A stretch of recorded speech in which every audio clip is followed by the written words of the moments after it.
और देश का नया राष्ट्रपति चुनने के लिए रेस शुरू हो गई है। बीजेपी ने ओडिशा से आदिवासी नेता द्रौपदी मुर्मू को एनडीए की तरफ से राष्ट्रपति उम्मीदवार बनाया है। मुर्मू का विपक्ष के उम्मीदवार यशवंत सिन्हा से उनकी सीधी टक्कर है।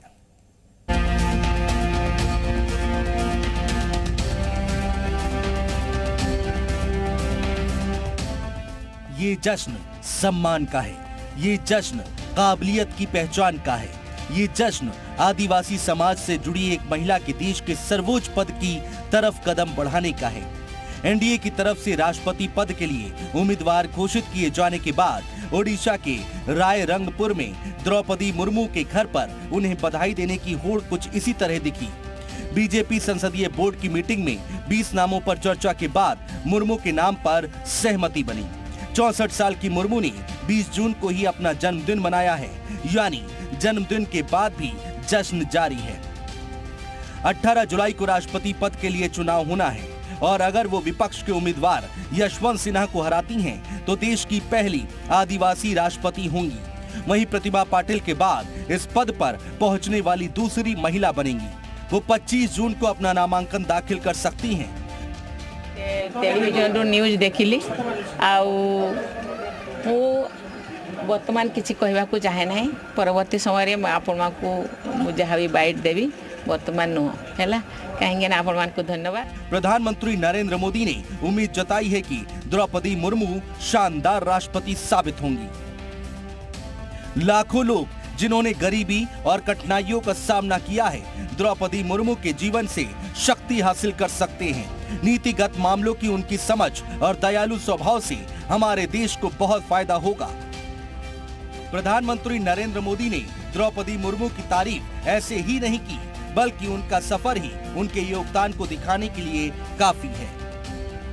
64 साल की द्रौपदी मुर्मू का जन्म ओडिशा के मयूरभंज जिले में 20 जून 1958 को हुआ। रामा देवी महिला कॉलेज भुवनेश्वर से ग्रेजुएट है। ओडिशा सरकार में राज्य मंत्री रही। ओडिशा सरकार में पशुपालन और मत्स्य पालन विभाग संभाला। बीजेपी के एसटी मोर्चा की राष्ट्रीय कार्यकारिणी सदस्य रही।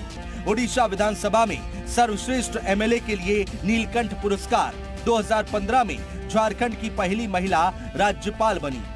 मुर्मू ओडिशा की पहली महिला नेता हैं, जिन्हें गवर्नर बनाया गया और अब राष्ट्रपति उम्मीदवार बनी है। आज तक कोई आदिवासी ट्राइबल प्रत्याशी राष्ट्रपति के रूप में नहीं आया है, इसलिए हमें ट्राइबल पर और पहली बार कोई ट्राइबल को भारतीय एनडीए की तरफ से हम कैंडिडेट बना सकेंगे, ऐसा संसदीय बोर्ड पार्लियामेंट्री बोर्ड का मत था। और इसलिए श्रीमती द्रौपदी मुर्मू इनको राष्ट्रपति का प्रत्याशी घोषित किया गया है। राष्ट्रपति पद के लिए सर्वसम्मति से उम्मीदवार चुनने की कोशिश की गई, लेकिन विपक्ष तैयार नहीं हुआ।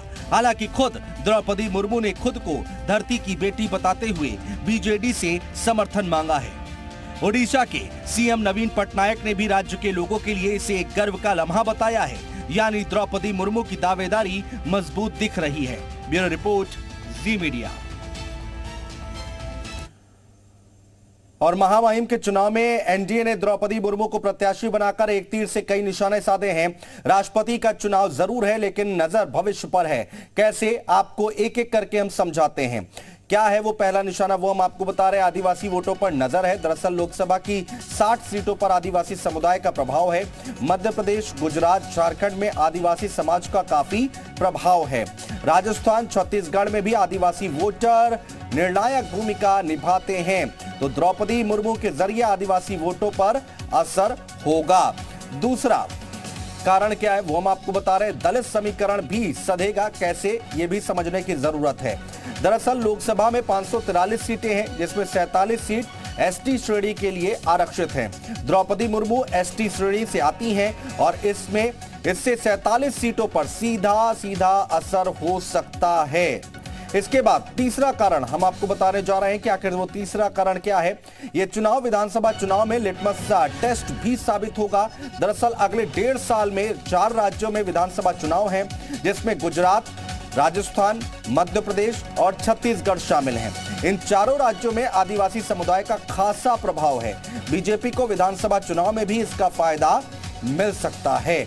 तो ये वो फैक्टर है, ये वो कारण है जिनके बारे में हम आपको बता रहे हैं।